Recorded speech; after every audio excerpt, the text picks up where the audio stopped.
नमस्कार मेरे प्यारे बच्चों, मैं विकास खारी आप सभी का आपके अपने परिवार स्नाइपर डिफेंस एकेडमी पर आपका हार्दिक स्वागत करता हूं, हार्दिक अभिनंदन है। तो प्यारे बच्चों, आज जो है जैसे हमने आपको बताया था कि जो है अप्रैल से हमारा जो है सेशन जो है स्टार्ट होने वाला है और स्टार्ट हो चुका है।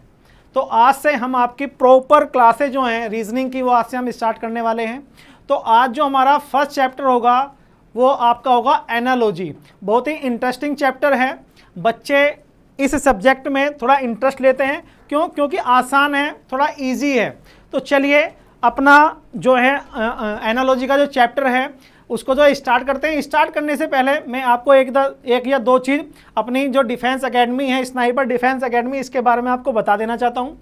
ठीक है, हमारी एकेडमी का नाम है स्नाइपर डिफेंस एकेडमी। ठीक है, हमारे कुछ नंबर आपको दिए गए हैं, स्क्रीन पर आपको दिख रहे होंगे 7060161161 और दूसरा नंबर है 7060999511। ठीक है, तो सबसे पहले आपको करना है, अगर आपको हमारे ऑफलाइन मोड से जुड़ना है तो आपको आना पड़ेगा GP4 Ganganagar near PNB bank Meerut.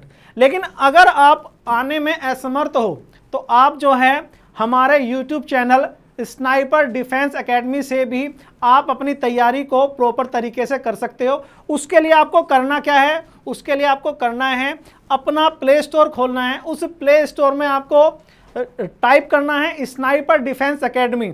वहाँ पर आपका एक हमारा थंबनेल आएगा ब्लैक इस तरह का, यहाँ पर दिखनी इस तरह का। ठीक है, तो वो जो एप्लीकेशन है वो एप्लीकेशन क्या करनी है, आपको डाउनलोड करनी है। और डाउनलोड करने के बाद उसमें आपको कुछ चीज़ें राइट डाउन करनी है, कुछ वहाँ पे अप्लाई करना है, कुछ शर्तें हैं। वो चीज़ें फिलअप करने के बाद आपको क्या करनी पड़ेगी, उसको इंस्टॉल करने के बाद आप जो उसमें वर्क कर सकते हो। ठीक है, तो चलिए आप जो हमारी ऑफलाइन और ऑनलाइन दोनों ही मोड से आप हमारी क्लास ले सकते हैं। तो चलिए आज अपना जो हमारा टॉपिक है उसको स्टार्ट करते हैं। हमारा टॉपिक बहुत ही इंटरेस्टिंग है। उससे पहले मैं थोड़ा सा अपने बारे में बता दूं कि मेरा नाम क्या है, मेरी क्वालिफिकेशन क्या है, मेरा एक्सपीरियंस क्या है। क्योंकि सबसे पहले अगर बच्चा पढ़ता है तो बच्चे को सामने वाले का परिचय होना चाहिए, इंट्रोडक्शन होना चाहिए कि उसके अंदर वो क्वालिटी है या नहीं है, या ऐसी ही बस हवा में बातें कर रहा है। ठीक है, तो आज मैं अपने बारे में बताता हूँ आपको। मेरा नाम प्यारे बच्चों विकास कुमार है। क्वालिफिकेशन की बात करता हूँ तो मैं MA हूँ, बल्कि MA डबल कर रखी है मैंने। ठीक है, इंग्लिश से है और क्या है आपकी साइकोलॉजी से। उसके बाद जो एक्सपीरियंस है, देखो मेन होता है एक्सपीरियंस। कंपटीशन सब्जेक्ट में चाहे आपने 12th कर रखी हो, चाहे आपने BA कर रखा हो, MA कर रखा हो, कुछ भी क्या कर रखा हो, लेकिन अगर कंपटीशन में आपके पास एक्सपीरियंस है तो वो इंपॉर्टेंट है कि कितना आपके पास एक्सपीरियंस है। तो मेरा एक्सपीरियंस आपको स्क्रीन पर दिख ही रहा होगा, बिल्कुल भर भर के एक्सपीरियंस है, बिल्कुल भर भर के एक्सपीरियंस है। देख सकते हो कितना एक्सपीरियंस है, 13 ईयर। इतनी आपकी बच्चों उम्र भी नहीं होगी, इतना पढ़ाते पढ़ाते मेरी उम्र हो गई है पढ़ाते पढ़ाते। ठीक है, तो 13 ईयर का मेरे पास एक्सपीरियंस है। अगर मैं सब्जेक्ट की बात करूं, सब्जेक्ट क्या है मेरा, तो सब्जेक्ट मेरा है रीजनिंग। और जो एक्सपीरियंस मेरा है वो एक्सपीरियंस आप लोगों के साथ में साझा करने वाला हूं, आपको बताने वाला हूं रीजनिंग की बारीकियां क्या हैं, रीजनिंग के बेसिक कॉन्सेप्ट क्या हैं, रीजनिंग के एडवांस कॉन्सेप्ट क्या हैं। और एक चीज और आपसे जो है बिल्कुल एक वादा करता हूं कि जो है अगर आपने हमारा ऑफलाइन मोड हो या ऑनलाइन मोड हो, आपके जो है सिलेक्शन की जिम्मेदारी हमारी है, गारंटी हमारी है। 100% तो देखो कुछ नहीं होता, लेकिन पक्का ये है कि हम जो आपको प्रोवाइड कराएंगे ना वो बेस्ट से बेस्ट प्रोवाइड करने वाले हैं। तो आप जो हैं हमारे सेशन से जुड़ेंगे और जितने भी बच्चे, जितने भी गार्जियन हमारे चैनल से जुड़े हुए हैं वो सबसे पहले तो क्या करेंगे, हमारे जितने भी सेशन होते हैं, हमारे जितने भी YouTube पर क्लास होती हैं, उनको अपने दोस्तों के पास, अपने रिश्तेदारों के पास, अपने पड़ोसियों के पास शेयर जरूर किया करें। ठीक है, तो तभी तो पता लगेगा कि ये बच्चा किस क्वालिटी के टीचर से या क्या क्वालिटी है टीचर की, जब भी पता लगेगा कि क्या पढ़ रहा है और क्या इसके साथ हो सकता है, इसके सिलेक्शन की कितनी उम्मीद है। ठीक है, तो चलिए अपना आज का टॉपिक स्टार्ट करते हैं। और हमारा टॉपिक है बच्चों, आपके स्क्रीन पर आ चुका होगा, आपकी मोबाइल स्क्रीन पर दिख रहा होगा, क्या है? एनालॉजी।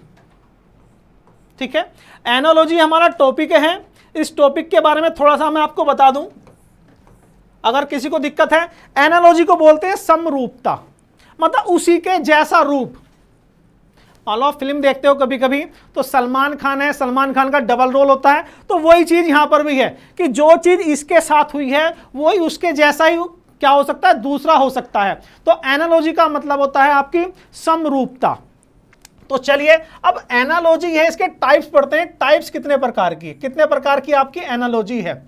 सबसे पहले आपकी वर्ड एनालॉजी, उसके बाद है आपकी लेटर एनालॉजी, उसके बाद है आपकी नंबर एनालॉजी।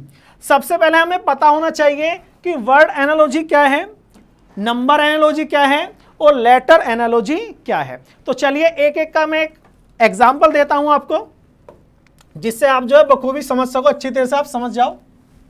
चलिए मान लो आपके पास लिखा है वर्ड एनालॉजी। सबसे पहले मैं आपको एक बता देना चाहता हूं, जो वर्ड एनालॉजी है वो डिपेंड करती है आपकी बेसिक नॉलेज पर। आपको बेसिक नॉलेज कितनी है? बेसिक नॉलेज का मतलब है कि आपको यह पता होना चाहिए कि ताजमहल कहां पर है। तो ताजमहल कहां है? आपका आगरा में है। आपको यह पता होना चाहिए कि कितने प्रकार की वेजिटेबल होती हैं, कितने प्रकार के फ्रूट्स होते हैं, कितने देश होते हैं, देश की करेंसियां पता होनी चाहिए, कंट्री की करेंसी पता होनी चाहिए, उनकी कैपिटल पता होनी चाहिए। तो ये चीजें क्या होती हैं? साइंस के जो एलिमेंट्स हैं उनका ही पता होना चाहिए कि मेजरमेंट से क्या क्या होता है इनसे। तो ये तुम्हारी बेसिक नॉलेज पर डिपेंड करती है। तो जैसे मैंने आपको एक एग्जाम्पल देता हूं, मैं आपको एग्जाम्पल देता हूं ताजमहल का। उसने कहा कि ताजमहल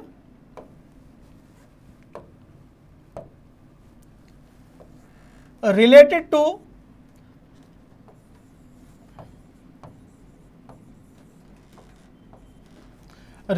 क्या है बेटा? आगरा।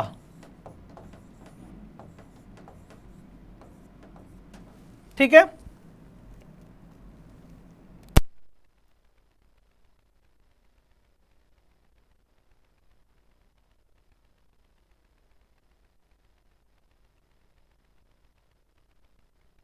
चलो कोई नहीं। ठीक है, आगरा।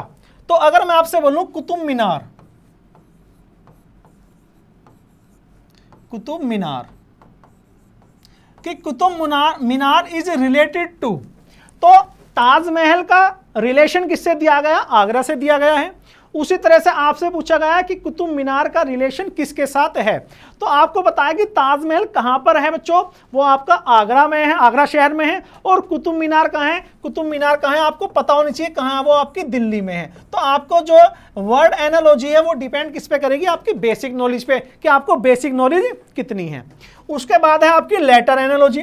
लेटर एनालॉजी में होता है, आपको पता ही होगा लेटर क्या होते हैं, ए से और जेड तक क्या होते हैं? आपके अल्फाबेट होते हैं, उन्हें क्या बोलते हैं? हम लेटर बोलते हैं। तो यहां पर अगर मैं एक एग्जांपल आपको देता हूं कि DHOB,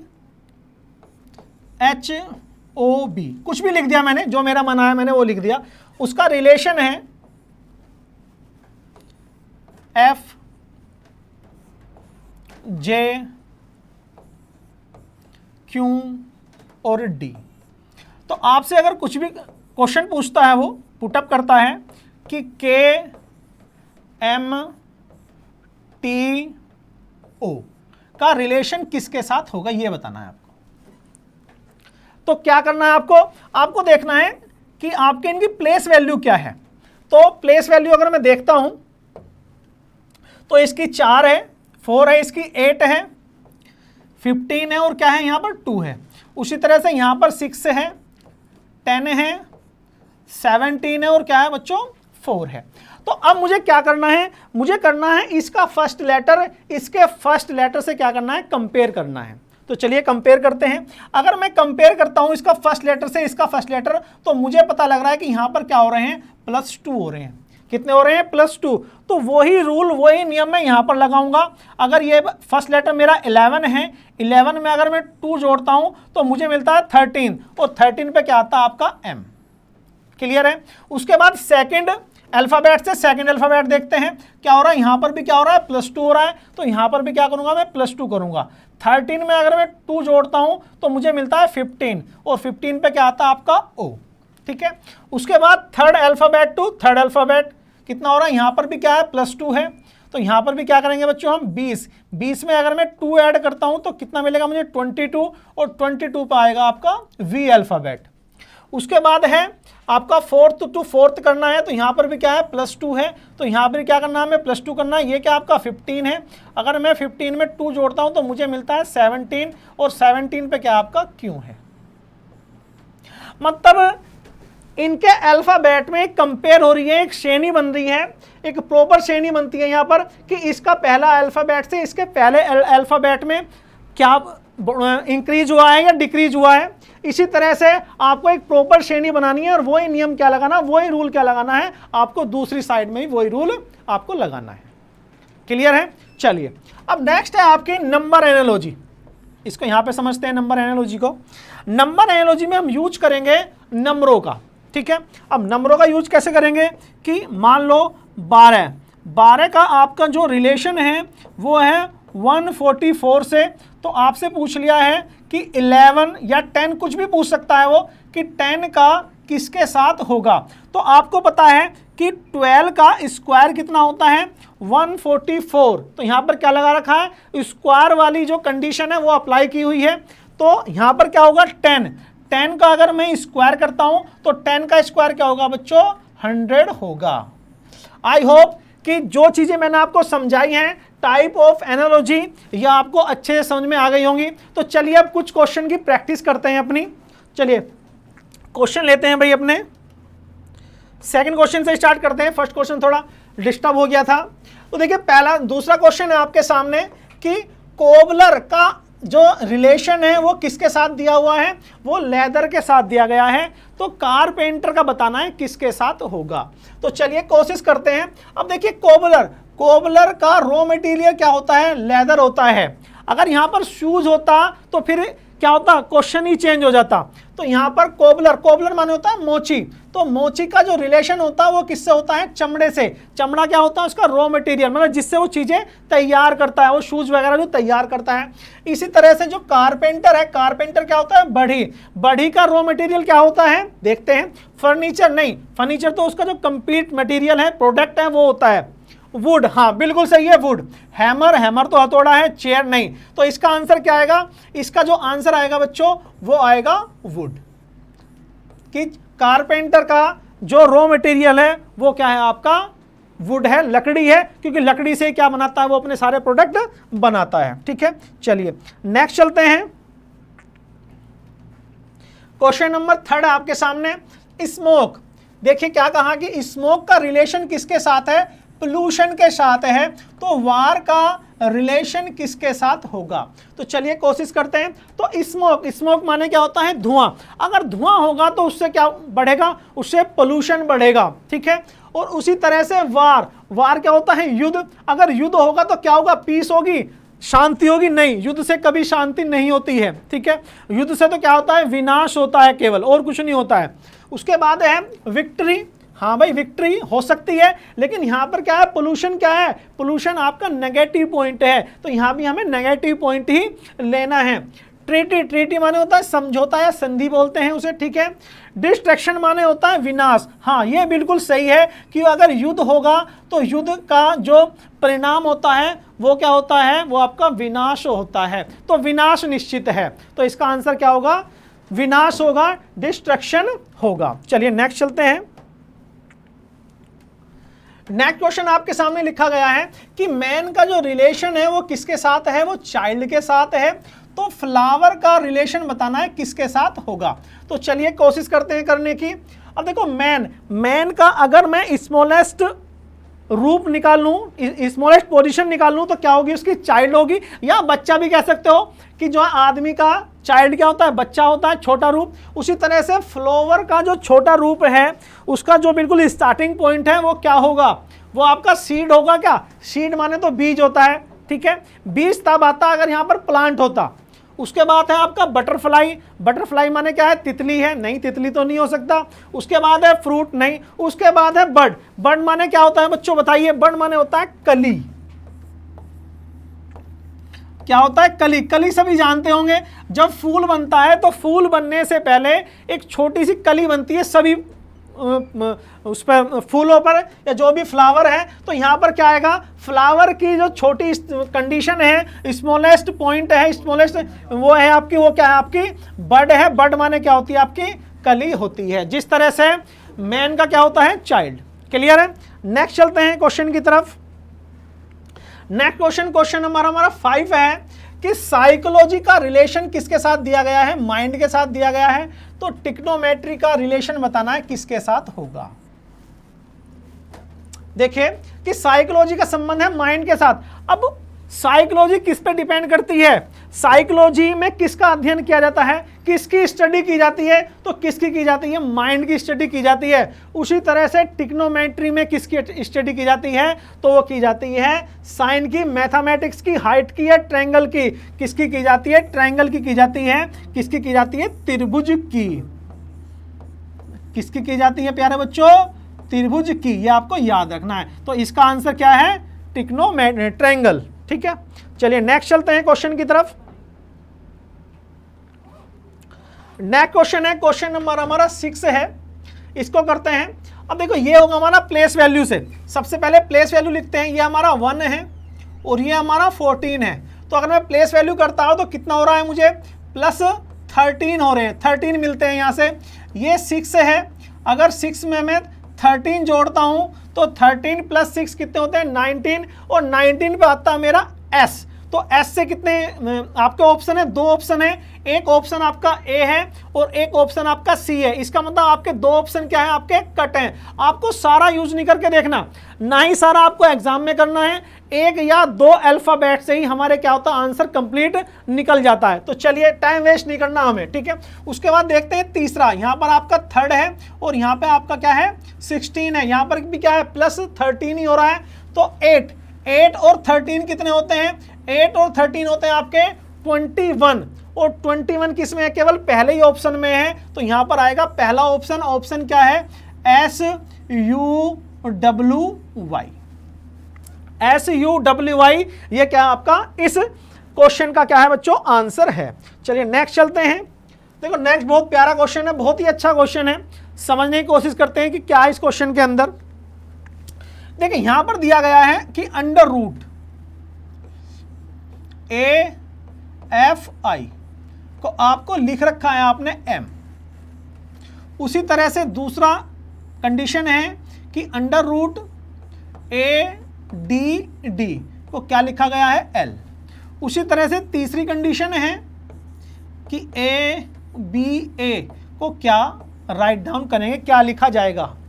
तो आप सबसे पहले बच्चे ये बताइए कि जो आपका अंडर रूट है वो किस पे डिपेंड करता है। अंडर रूट डिपेंड करता है हमारे मैथमेटिक्स पर। और यहां पर अंडर रूट के अंदर क्या दे रखा है, अल्फाबेट। तो अल्फाबेट कभी भी अगर मैं आपसे कहूं कि अंडर रूट ए की वैल्यू बताइए क्या होगी, तो अंडर रूट ए की वैल्यू कुछ नहीं होगी। क्यों नहीं होगी, क्योंकि अंडर रूट जो डिपेंड करता है वो डिपेंड करता है नंबर पे, डिपेंड करता है आपके मैथ पे, डिपेंड करता है, कभी भी अल्फाबेट पे डिपेंड नहीं करता है। हाँ आप ये कह सकते हो कि सर अंडर रूट जो ए है इसकी प्लेस वैल्यू ले लीजिए। इसकी प्लेस वैल्यू लेंगे तो अंडर रूट 1 की वैल्यू कितनी होगी, 1। इस तरह से हम इसको निकाल सकते हैं। तो वही रूल हम यहाँ पे लगाने वाले हैं। सेम रूल अप्लाई यहाँ पर हम करेंगे, देखते हैं करते हैं, लगता है या नहीं लगता है, कोशिश करते हैं लगाने की। देखिए अब अगर मैं चेंज करता हूं इसको तो ये क्या हो गया, अंडर रूट 169। और इसको क्या लिख रखा उसने, इसको लिखते हैं, मैं सबके क्या लिख रहा हूं, मैं नंबर लिख रहा हूं, इनकी प्लेस वैल्यू लिख रहा हूं। उसके बाद है अंडर रूट 14412। उसके बाद है अंडर रूट 121। तो इन दो ही जो कंडीशन मुझे दे रखी है, इन 2 कंडीशन से मैं तीसरी कंडीशन पे पहुंच जाऊंगा बड़े आराम से, बहुत इजीली। कैसे कि मैंने क्या करा, इनकी सबकी प्लेस वैल्यू यहां पर पुट कर दी है। तो 169 का जो अंडर रूट होता है वो कितना होता है आपका 13। तो 13 का मतलब क्या है, M। मतलब यहां पर उनकी जो है प्लेस वैल्यू लिखने पर क्या बन रहा है, मेरा एक मैथ का क्वेश्चन बन रहा है बिल्कुल कंप्लीट। तो 144 किसका होता है, 12 का होता है। तो यहाँ पर क्या है 1 to 1 का जो स्क्वायर रूट होगा वो कितना होगा, वो आपका होगा 11। 11 का मतलब क्या होगा, k। तो इसका भी जो आंसर आना है वो आंसर क्या आएगा मेरे प्यारे बच्चों, वो आंसर आएगा इसका k। ठीक है, अच्छे से समझ गए होंगे। अच्छा क्वेश्चन था, इस तरह क्वेश्चन आपके एग्जाम में आ सकता है और केवल वही क्वेश्चन इंक्लूड करे हैं जो क्वेश्चन आपके एग्जाम के पर्पज से मोस्ट इंपोर्टेंट हैं। चलिए नेक्स्ट क्वेश्चन है, नेक्स्ट क्वेश्चन है हमारा AZBY। AZBY का जो रिलेशन है CXDW से है, तो हमें बताना है EVFU का बताना है।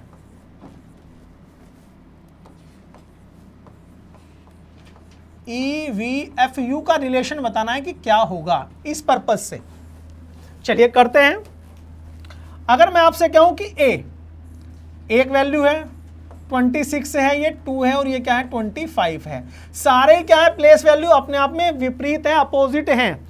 AZBY आपस में अपोजिट हैं, CXDW आपस में अपोजिट हैं, EVFU आपस में अपोजिट हैं। तो हमें देखना यहां पर अपोजिट क्या आएगा, या हो सकता है कि अपोजिट यहां पर 2 आ रहे हैं, है ना, GTHS है ना, यहां पर भी आ रहा है GTHS। इसका मतलब है यहां पर रूल लगेगा। रूल देखते हैं क्या है।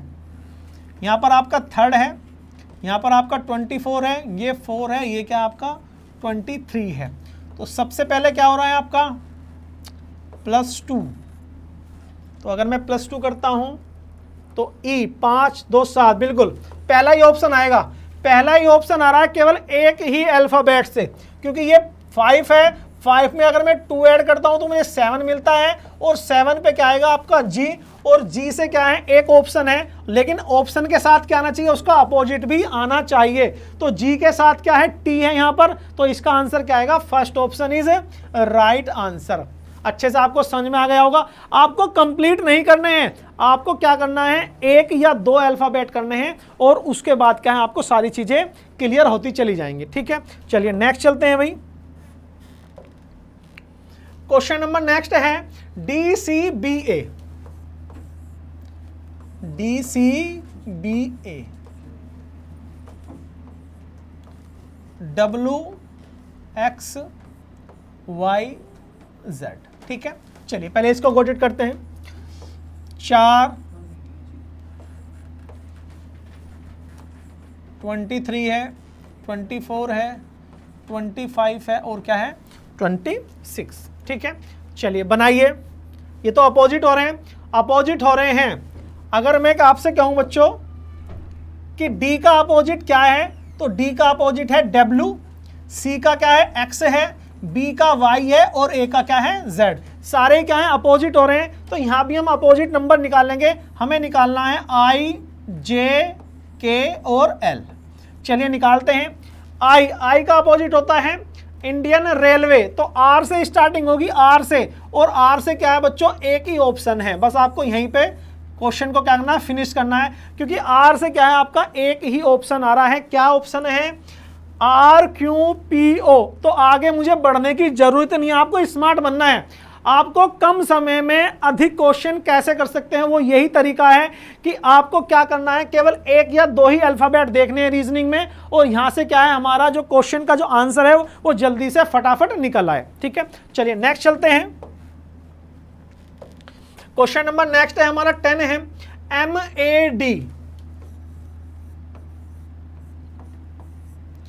MAD को लिखना है JXA से,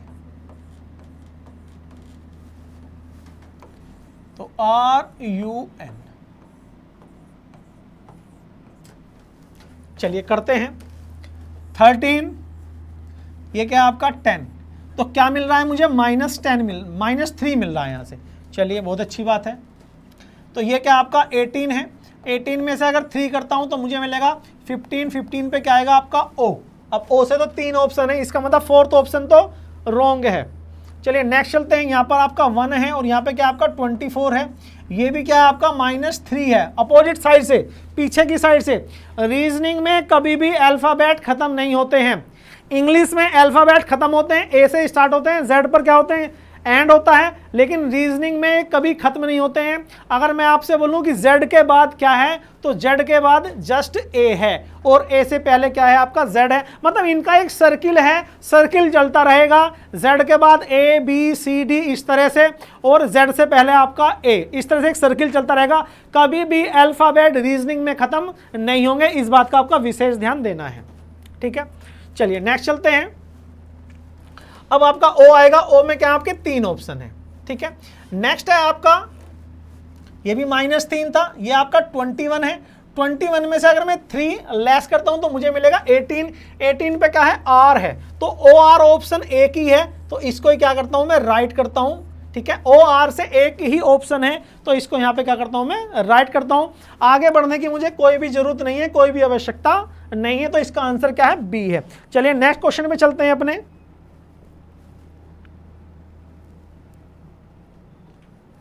क्वेश्चन नंबर 11 आपके सामने है। ASTN, ASTN का रिलेशन किसके साथ दिया गया है, ZTSO के साथ। तो हमें बताना है MSUB का रिलेशन किसके साथ है। चलिए करते हैं, प्लेस वैल्यू देखते हैं। सबसे पहले देखते हैं कि अपोजिट तो नहीं है कहीं, AZ नहीं, अपोजिट नहीं है, तो ये क्या है आपका 1 है, ये आपका 26 है, ये आपका 19 है, ये आपका 20 है, ये आपका 20 है, ये 19 है, 14 है और 15 है। चलिए कंपेयर करते हैं। सबसे पहले यहां से कंपेयर करते हैं। ठीक है, मैंने कहा ना कि Z A से पहले क्या है, Z है, इसका मतलब क्या है, ये -1 है, ये क्या है, -1 है। कि अगर मैं कहूं कि Z से A में अगर मैं -1 करता हूं तो मुझे क्या मिलेगा, मुझे Z अल्फाबेट मिलेगा, तो यहां पर क्या है, -1 है।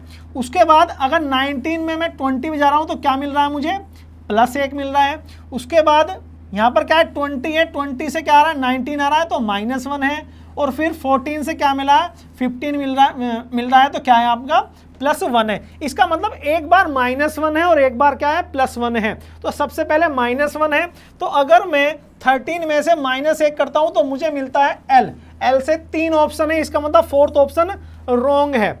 उसके बाद क्या है, 19 में +1 करेंगे, क्या मिलेगा मुझे, T मिलेगा। L के बाद T आना चाहिए, L के बाद T 2 ऑप्शन में, इसका मतलब ये ऑप्शन भी गलत है। नेक्स्ट देखते हैं 21 में से एक माइनस करेंगे तो T आएगा, तो L T 2 ऑप्शनों में है। उसके बाद क्या है आपका, उसके बाद क्या है, प्लस था, तो अगर मैं B में 1 जोड़ता हूं तो क्या मिलता है मुझे, C मिलता है। इसका मतलब आपका फर्स्ट ऑप्शन बिल्कुल सही है। ठीक है, चलिए नेक्स्ट देखते हैं।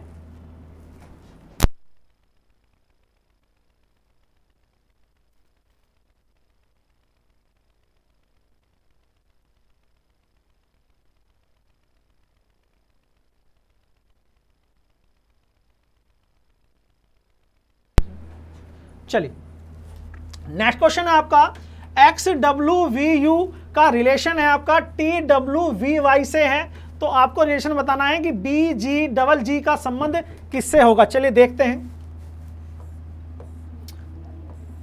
XWVU का रिलेशन किसके साथ है आपका, TWVY के साथ है। ठीक है, चलिए यहां से ही पता लग जाएगा हमें क्वेश्चन का। सबसे पहले प्लेस वैल्यू लिखते हैं, 24 है, 23 है, 22, 21, 20, 23, 22, 25। चलिए एक रिलेशन बनाते हैं। तो रिलेशन मुझे क्या दिख रहा है, कुछ दिख रहा है या क्वेश्चन में मिस्टेक है। चलिए देख लेते हैं। यहाँ पर क्या है, x से है, x से क्या है, -4 हो रहा है। अगर मैं b में प्लस करता हूं तो क्या मिलेगा मुझे, फिर ये आपका क्या है, w है, यहाँ पर भी w है, तो ये तो सेम दे रखे हैं। g किसी ऑप्शन में है नहीं, कहीं ना कहीं क्वेश्चन रॉन्ग है। चलिए नेक्स्ट चलते हैं। नेक्स्ट देखते हैं क्वेश्चन, L, J, P और N का रिलेशन किसके साथ दिया गया है? K, M, O, Q के साथ। चलिए यहां से देख लेते हैं। यहां पर क्या प्लेस वैल्यू लिखते हैं? 12, 10, 16, 14, 11, 13, 15 और 17। ठीक है, तो चलिए सबसे पहले क्या प्लेस वैल्यू निकलती है? सबसे पहले जो प्लेस वैल्यू निकलती है वो कर रखी है -1। तो चलिए हम भी -1 करते हैं। हमारे पास नेक्स्ट जो लिखा हुआ है,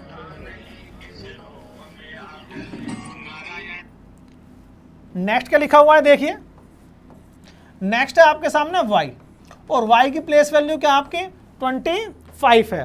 तो चलिए यहां पर देखते हैं, यहां पर फर्स्ट अल्फाबेट और इधर वाले फर्स्ट अल्फाबेट में -1 हुआ है, तो हम भी -1 करेंगे। अगर 25 में से -1 करता हूं तो मुझे मिलता है 24, और 24 पर आता आपका x। इसका मतलब आपका जो थर्ड ऑप्शन है वो आपका बिल्कुल रॉन्ग है।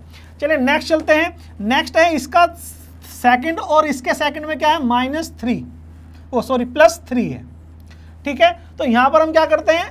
19 है, 19 में अगर मैं 3 जोड़ता हूं तो मुझे क्या मिलेगा? मुझे मिलेगा 22, और 22 है 2 ऑप्शन में। चलिए नेक्स्ट चलते हैं। नेक्स्ट है आपका, यहां पर क्या है? 16 है, यहां पर क्या है? 15 है, तो क्या कर रखा? -1 है। तो अगर मैं 21 में से माइनस करता हूं तो मुझे मिलता है t, तो XVT आना चाहिए। तो XVT क्या है? ऑप्शन नंबर 4 में आगे मुझे बढ़ने की जरूरत नहीं है। XVTZ क्या होगा? इसका कंप्लीट आंसर होगा। चलिए नेक्स्ट चलते हैं।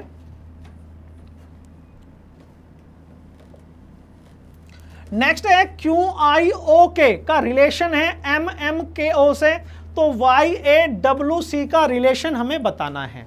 तो चलिए कोशिश करते हैं करने की। यहां पर आपके सामने इनकी प्लेस वैल्यू लिख देता हूं डायरेक्ट में। का रिलेशन किसके साथ है? 13, 11 और 15। ठीक है, करते हैं कोशिश। सबसे पहले क्या आ रहा है यहां पर? ये 17 है, और ये क्या है आपका? -4 है। तो अगर मैं 25 में से -4 करता हूं यहां पर, तो मुझे मिलता है 21, और 21 पे आता आपका U। तो यहां पर आपका फर्स्ट और सेकंड ऑप्शन बिल्कुल रॉन्ग हो गए। 2 ऑप्शन मुझे पता लगे कट है बिल्कुल। उसके बाद क्या है? यहां पर सेकंड क्या है? 9 है, और यहां पे क्या है आपका? 13 है, तो प्लस क्या कर रखे हैं? 4। एक बार -4 है और एक बार क्या है? +4 है। तो अगर A में मैं 4 जोड़ता हूं तो मुझे क्या मिलता है? 5, और 5 में क्या आता है? E, और मेरे पास केवल एक ही ऑप्शन है U और E का। इसका मतलब ऑप्शन नंबर 4 मेरा बिल्कुल राइट है। स्मार्ट बनना है, सारे ऑप्शन कंप्लीट क्वेश्चन नहीं करना है, केवल जहां तक मेरे काम चल जाए, जहां तक मुझे आंसर कंप्लीट मिल जाए, केवल मुझे वहीं तक ही क्वेश्चन को सोल्व करना है। ठीक है, चलिए नेक्स्ट चलते हैं। नेक्स्ट क्वेश्चन है ACEG। ACEG का जो रिलेशन है आपके साथ दिखाया गया है, वो दिखाया गया है NPRT के साथ। तो चलिए प्लेस वैल्यू लिखते हैं। रिप्लेस अपोजिट तो नहीं है, ये 1 है, ये 3 है, ये 5 है, और ये 7 है। 14, 16, 18 और 20। यहाँ पर 2 कंडीशन लग सकती हैं। एक तो लग सकती है +13 की। अगर +13 की लगती है तो ये क्या है आपका? 6 है। S आ रहा है? हाँ आ रहा है। S 2 ऑप्शन के अंदर है।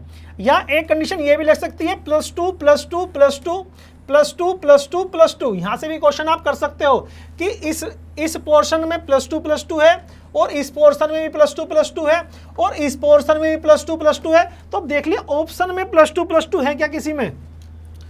ये आपका, हाँ पहले ऑप्शन में मुझे +2 नजर आ रहा है, लेकिन और तो नहीं है ऑप्शन में +2। नहीं, ये भी रॉन्ग है, ये भी रॉन्ग है। बिल्कुल पहला क्वेश्चन बिल्कुल राइट है। तो बच्चों आशा करता हूं आज हमने जो है लगभग 15 क्वेश्चन कंप्लीट किए हैं। आपको एनालॉजी का जो बेसिक कॉन्सेप्ट है वो अच्छे से समझ में आया होगा। कल एक धमाकेदार सेशन के साथ फिर मिलते हैं, और अभी आपकी इसके बाद भी एक आपकी कंटिन्यू क्लास होने वाली है, इंग्लिश वाली मैम आपकी क्लास लेंगी। तो चलिए कल एक ज़बरदस्त धमाकेदार सेशन के साथ फिर मिलते हैं।